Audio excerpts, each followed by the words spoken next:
Oi, tudo bem? Bem-vinda, bem-vindo a mais uma Prosa com Bertaglia. Eu aqui realmente muito feliz por estar disponível para prosear com mais uma pessoa com larga experiência. E olha, vamos chamar a atenção, daqui a pouco você vai saber quem vem para a prosa. Nós vamos falar sobre um tema fantástico. Inovar é essencial. Desafios de projetos em supply chain. Supply chain é a espinha dorsal de uma empresa e, portanto, necessita se comportar como tal, sendo robusto, flexível, ágil e que suporta as demandas do negócio. Por outro lado, em muitos aspectos, podem ser fragilizados, gerando rupturas em função de mudanças ou mesmo de pressões, gerando um grande impacto na organização. Assim, como todas as partes de um negócio, as novas tecnologias, novos processos, novos modelos de negócios e novas formas de pensar podem tornar a cadeia de abastecimento mais forte, mais eficiente e mais preparada para atender às necessidades. E aí surge um fator primordial, a inovação. No contexto de projetos, há que se usar criatividade e combinar os elementos disponíveis e consistentes do mundo digital, como tecnologias disruptivas, computação em nuvem, integração de sistemas, sem perder o foco da sustentabilidade que deve permear as decisões. E sendo este um tema de muita relevância para as organizações e profissionais de supply chain, resolvemos refletir sobre ele aqui na Prosa com Bertaglia. E para isso, olha só, eu terei o privilégio de trazer aqui o meu amigo de longa data, o Homero Scarinzi. Olha só quem chega para prosear com o Bertaglia. Tenho certeza de que vai ser uma prosa aqui fantástica. Meu amigo Homero, uma honra e um orgulho tê-lo aqui na Prosa com Bertaglia. Obrigado, Bertaglia. Eu acho que é um privilégio também a gente estar aqui, né? Dado a sua experiência, seu conhecimento, sua interlocução com as mais diversas áreas de supply chain e negócios aqui no Brasil. É um privilégio estar aqui também. Eu que agradeço pelo convite e depois de um tempinho com as agendas conturbadas conseguimos combinar. Obrigado pelo convite. É verdade, meu amigo. Nós chegamos lá. Tudo tem seu tempo e sua hora, Homero. Homero, meu amigo, eu te conheço de longa data, mas as pessoas, ou muitas delas que estão aqui acompanhando a Prosa com Bertaglia, não o conhecem. Quem é o Homero Scarinzi? Vamos lá, Homero Scarinzi, aqui natural de São José dos Campos, São Paulo, interior de São Paulo, mas trabalhando em São Paulo já há mais de 25 anos praticamente. E sempre na área de... Basicamente comecei na indústria, comecei na Johnson & Johnson, depois para a Ford Motor Company, na área de supply chain. Antigamente não chamava supply chain, eu sou um pouco da velha guarda, nós chamávamos áreas de materiais, né? Ou materiais de planejamento e logística, MPNL. E essa área ela evoluiu para a supply chain como conceito, né? Da cadeia de abastecimento como um todo. Então, comecei a minha carreira na indústria. Depois de implementação, de trabalho em indústria, a minha formação era a formação tecnológica. Eu sou bacharel em Ciência de Computação pela PUC São Paulo, primeira turma, 1986, formado em 90. Mas, depois disso, minha carreira foi para a área de supply chain como um foguete. Fui fazer pós-graduação em Administração de Produção e Materiais, pelo INPG.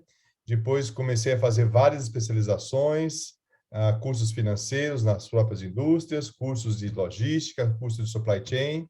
Tive a oportunidade de fazer 2 cursos no exterior, aliás, 3 cursos no exterior. Fiz Singularity University para fazer transformação digital nas empresas.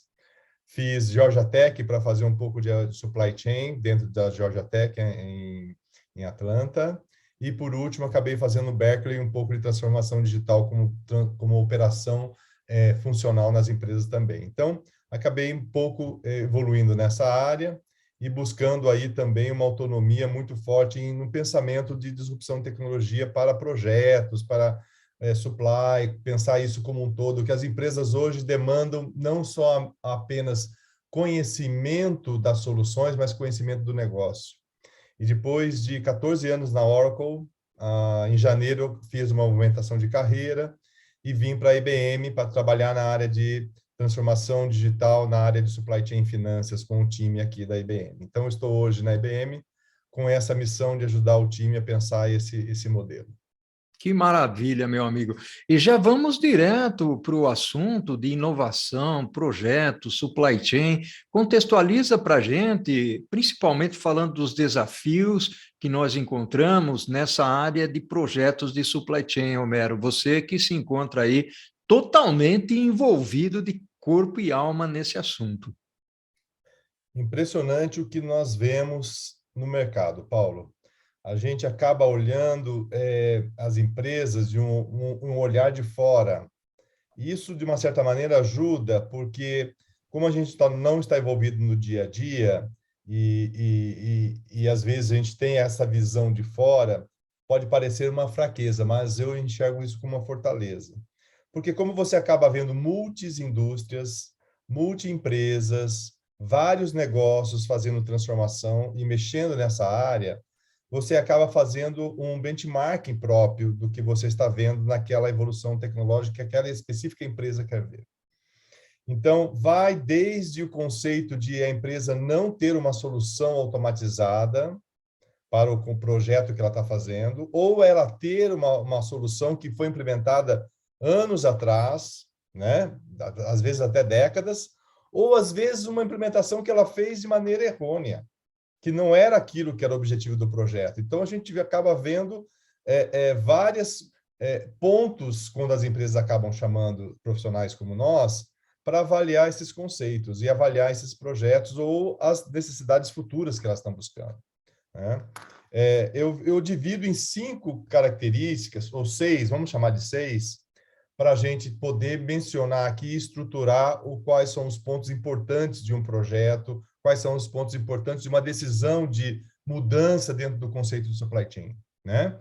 O primeiro desafio sempre vai ser o nível de serviço.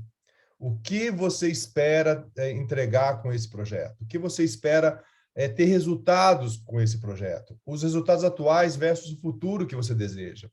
Porque você não está olhando mais uma combinação apenas dos negócios internos no departamento, você está olhando o conceito global da empresa. Então, o nível de serviço que você vai entregar na área de logística, na área de planejamento, na área de suprimentos, ela depende das necessidades que a empresa está olhando como um todo. Então, primeiro, é o aspecto que eu diria assim, vamos olhar o nível de serviço que nós vamos entregar com isso.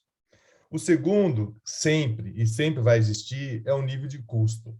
Que custos que você está disposto a investir nisso e os retornos que você tem à frente.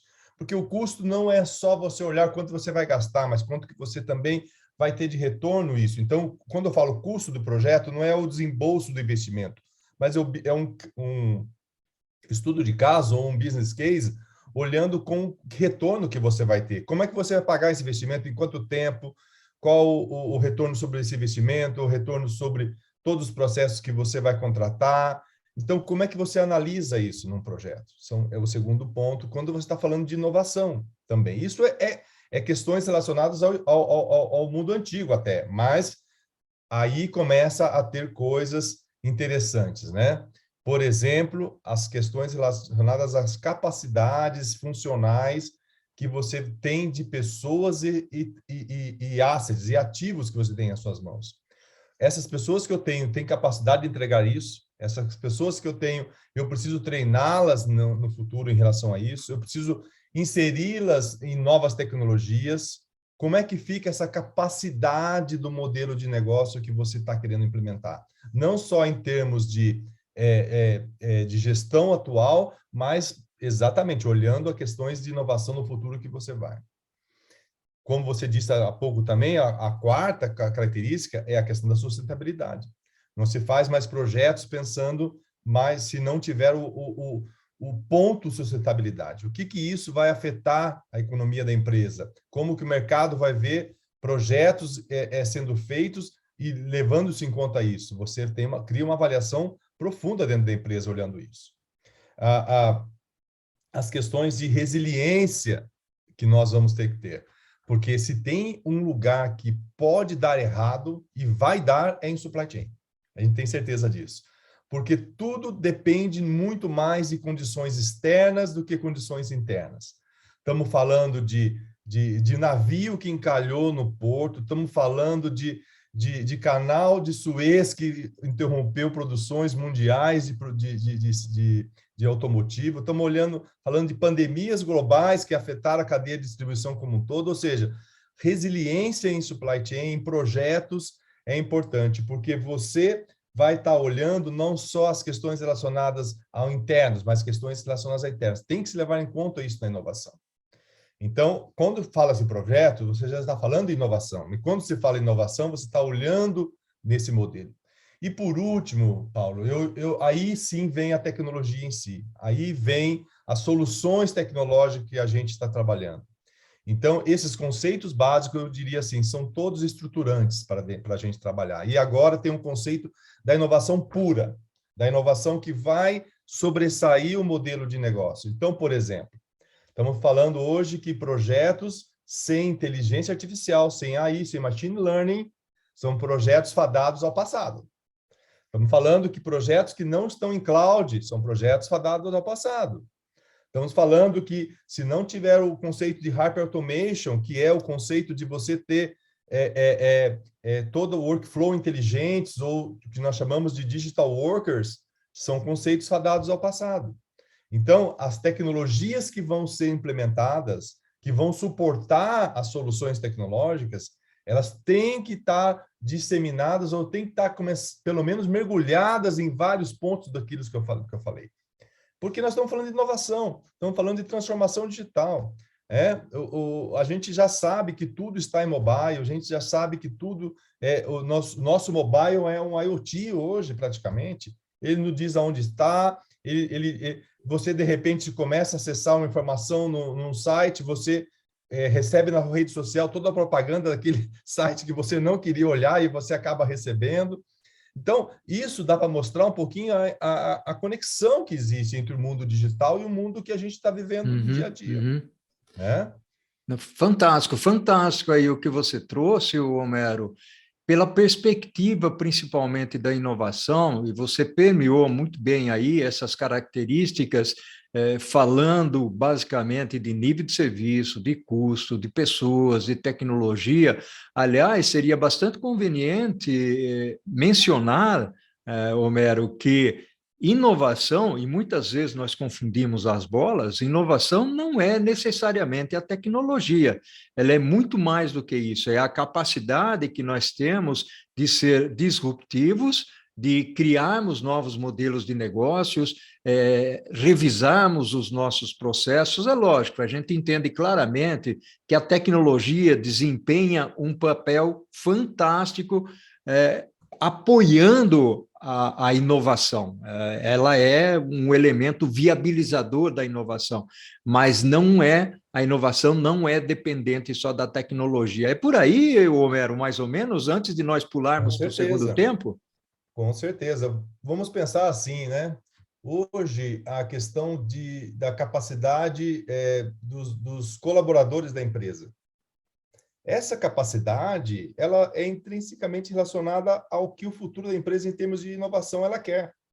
Então, quando eu olho para os meus ativos que são ativos de pessoas, vamos pensar assim, o que eu espero desse grupo de colaboradores que eles consigam me trazer para uma jornada no futuro. O que eu quero que... assim, eu não estou falando mais de processos simplesmente operacionais, eu preciso de processos intelectuais e, às vezes, processos complicadíssimos. Então, eu preciso preparar esse grupo de pessoas para isso também. Então, muitas vezes, a inovação passa por um treinamento de tecnologias para essas pessoas e adaptações de novos conceitos que não são puramente tecnológicos, às vezes. São conceitos de relacionamento de customer experience, por exemplo, relacionamento de gestão de inovação aliado a desenvolvimento de produto, por exemplo. São questões, às vezes, bem mais complexas, mas eu preciso preparar meu time. Então, não é só a inovação, mas o preparo do meu time, o preparo das pessoas da minha empresa é relacionado à inovação nesse aspecto.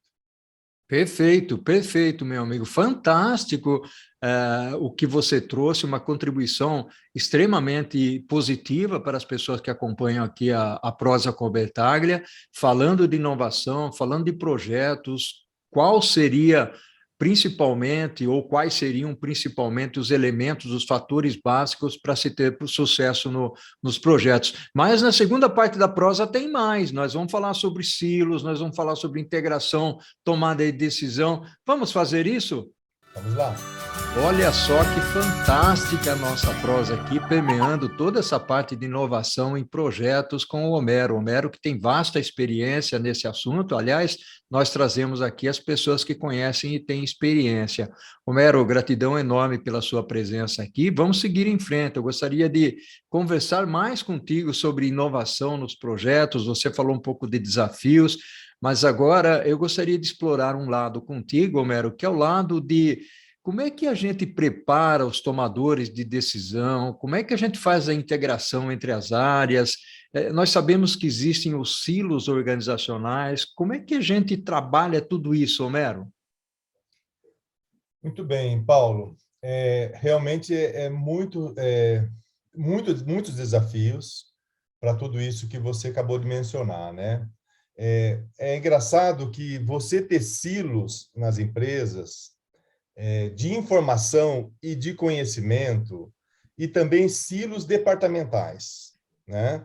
E quando eu acabo vendo, por exemplo, eu estou trabalhando em alguns projetos em que a maior parte das informações, elas não são compartilhadas.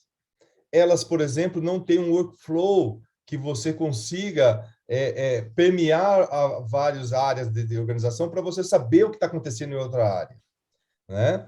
Então, os desafios de projetos, principalmente em supply chain, e quando você, por exemplo, está tratando muito da questão, por exemplo, financeira em logística, são dois pontos que muitas vezes a área de finanças da empresa, o CFO, ele está preocupadíssimo com os gastos de frete, por exemplo.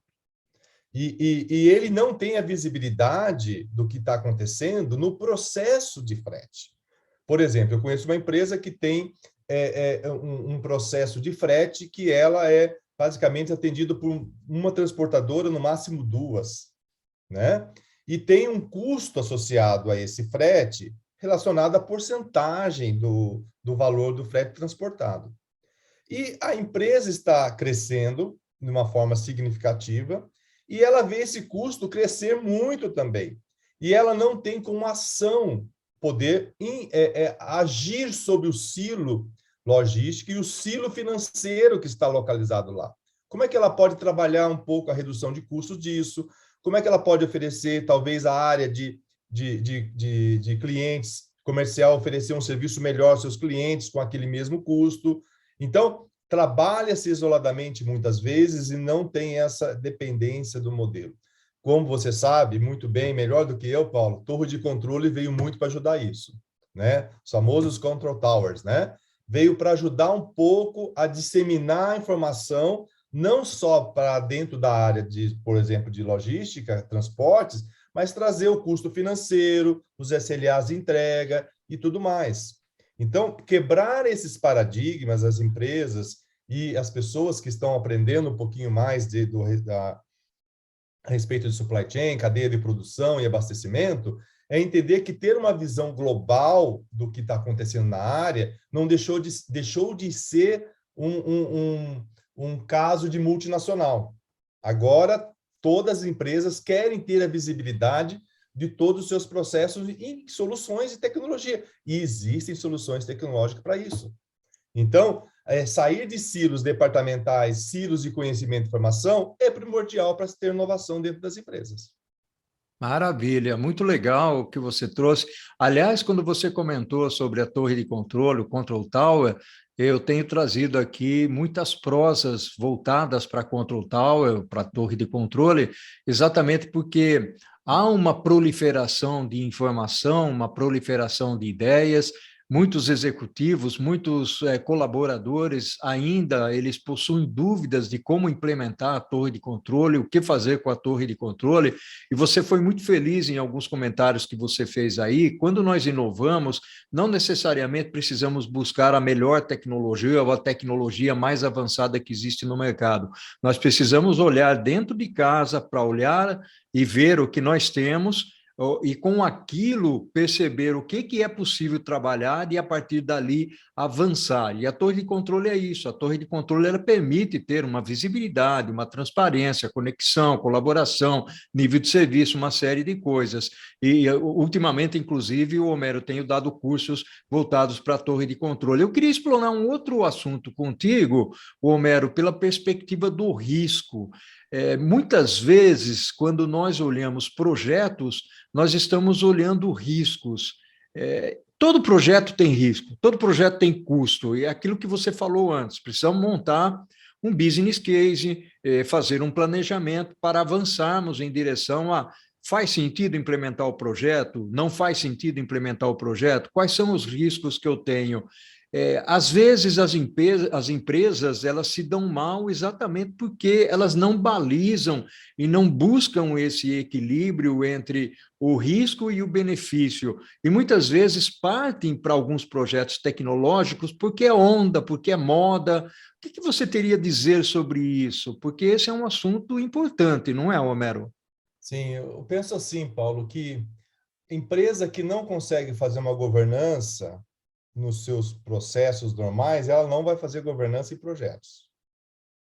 Ou seja, se você não tem o hábito de ter uma governança dos seus processos, da sua gestão, dos controles, e você tem silos, e você tem conhecimentos que não estão compartilhados, dificilmente num projeto você vai conseguir mudar. É como se fosse assim, olha, eu costumo aqui fazer caminhadas de 3 quilômetros, 5 quilômetros no máximo. Mas agora eu quero correr uma maratona de 42 quilômetros. Eu não estou preparado para isso. Eu não tô em condições físicas, psicológicas, eu não tenho fôlego, eu tenho que ter tempo para me preparar para fazer alguma coisa disso. Então, pegando aquilo que você falou, poxa, eu estou aqui com uma empresa e estou precisando fazer algumas adaptações. Vou trazer a última tecnologia, vou trazer o estado da arte e vou colocar isso nessa empresa e aí vai dar certo, né? Olha que eu fui vendedor de software há muito tempo, hein? E isso vai dar certo, né? Não é assim. Se você não faz a governança, se você não faz os processos, se você não compartilha os riscos como empresa e nos prepara para isso, não é porque você está colocando um projeto que o risco agora não sumiu, não existe isso. Então, a governança, ela reflete como a empresa é administrada e como ela acaba fazendo os projetos. É um reflexo. Né? Você está vendo o outro lado da moeda. Então, você aumenta os riscos, com certeza, quando você não tem governança. E você diminui os riscos porque você está melhor preparado para isso. Não tem risco zero. Vamos estabelecer aqui que não tem risco zero. Por quê? O profissional pode sair, sistemas podem dar problema, o treinamento, o cliente que estava participando daquela prova de conceito pode não estar querendo fazer mais. Então, existem os riscos que você tem que mitigar durante o processo. E esse é o objetivo. Então, mas com a governança, você consegue mitigar um pouco mais isso, Paulo.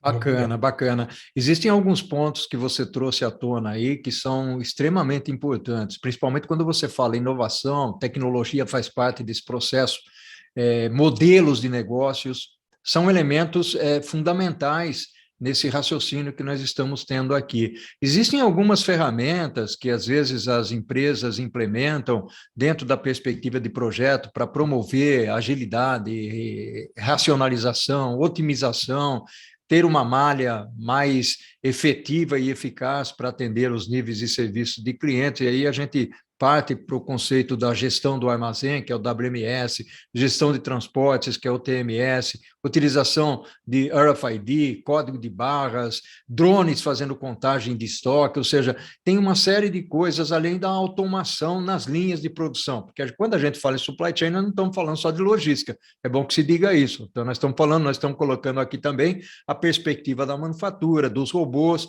e hoje tem o conceito das startups que acabam desenvolvendo uma série de soluções que, de alguma maneira, podem trazer contribuições significativas para as organizações. Como é que você enxerga essas novas soluções que estão vindo por aí, Homero? Bom, acho que a gente tem que separar algumas coisas, Paulo.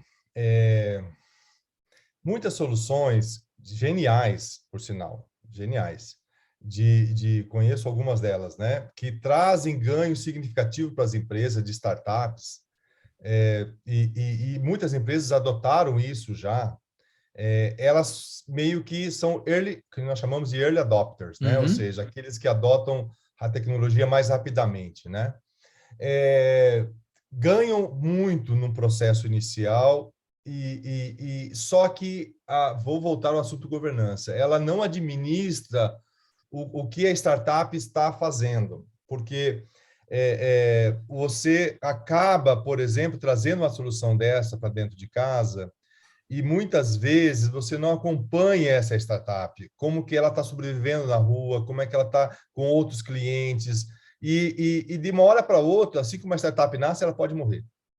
Então, é fundamental para mitigar o risco dessas soluções, você se envolver, de certa maneira, com essa startup, conhecer os seus processos, tentar trazer ela mais perto da sua empresa, e com isso você adotar essas tecnologias que são super interessantes, muito válidas para todos, mas não dá para trazer a tecnologia e esquecer quem trouxe. É isso que eu entendo. Por isso que, muitas vezes, as empresas mais bem posicionadas no mercado há muito tempo, elas acabam se mantendo mais tempo no topo. Por quê? Porque elas têm uma saúde financeira, uma saúde organizacional muito melhor. Então, mas é muito válido fazer isso e muito válido. É um que nós chamamos de um atalho, um shortcut. Ou seja, é um atalho para você conseguir, com pouco investimento e talvez com muita tecnologia, ganhos muito interessantes para a empresa. Mas, ao mesmo tempo, as tecnologias, elas mudam por si só. E esse é outro ponto. Então, antigamente, por exemplo, Paulo, a gente fala-se muito de RPA, que é automação, robotização dos processos dentro da empresa. Você ter robôs para fazer processos. Hoje, por exemplo, aqui na IBM nós estamos falando de hyper-automation. Estamos falando de super-automatização. O que isso significa? Significa que nós não estamos olhando apenas a automação, nós estamos olhando inteligência artificial com automação ou olhando questões relacionadas a algoritmos mais complexos com automação. Então, é interessante as empresas perceberem e olharem e não ficarem assim deslumbradas muitas vezes com o que está vendo, mas buscar exatamente o modelo de negócio que você quer ir para frente. A inovação, ela depende do caminho, é a jornada, mas ela depende aonde você quer chegar. Então, você precisa consolidar as ferramentas e ir implementando as ferramentas, as tecnologias, para suportar o crescimento da sua organização, baseado muito naquilo que você vislumbra lá à frente. E usar consultores, usar pessoas experientes como você, para que vocês possam ganhar experiências olhando para frente. É isso que eu acho. Que maravilha, meu amigo. Fantástica a sua contribuição aqui. Você fala de consultores experientes. Ultimamente, eu tenho feito muito mais mentoria executiva do que consultoria.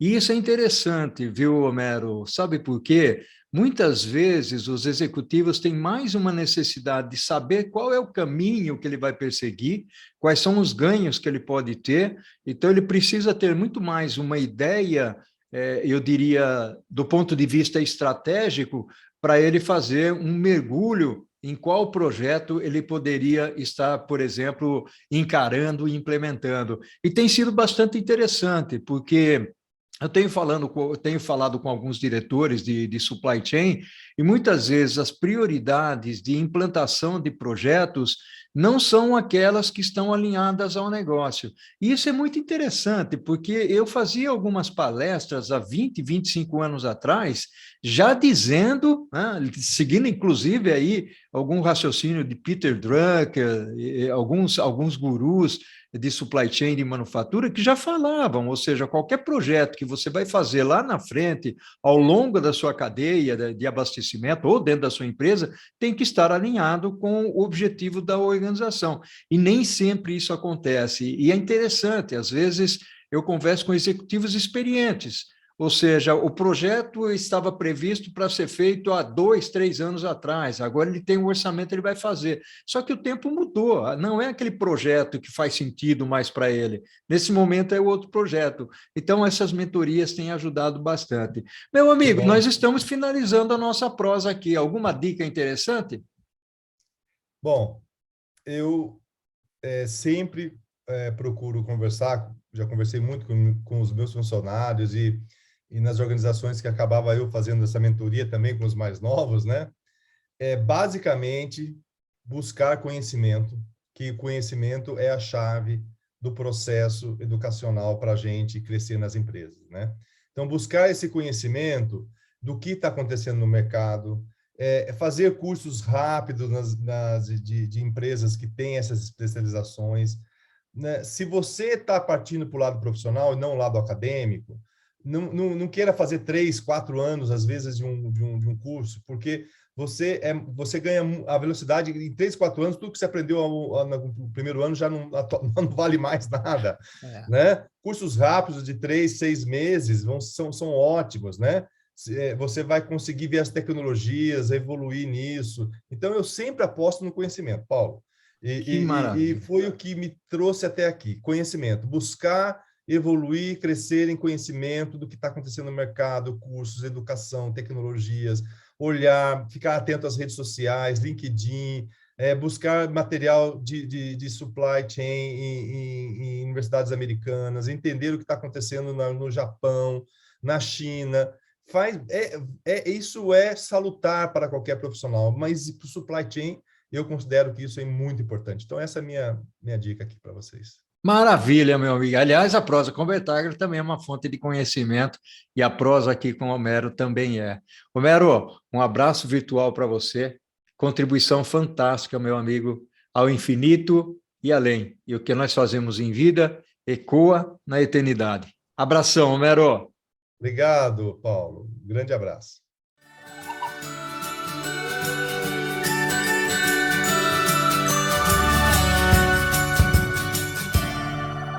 Ao infinito e...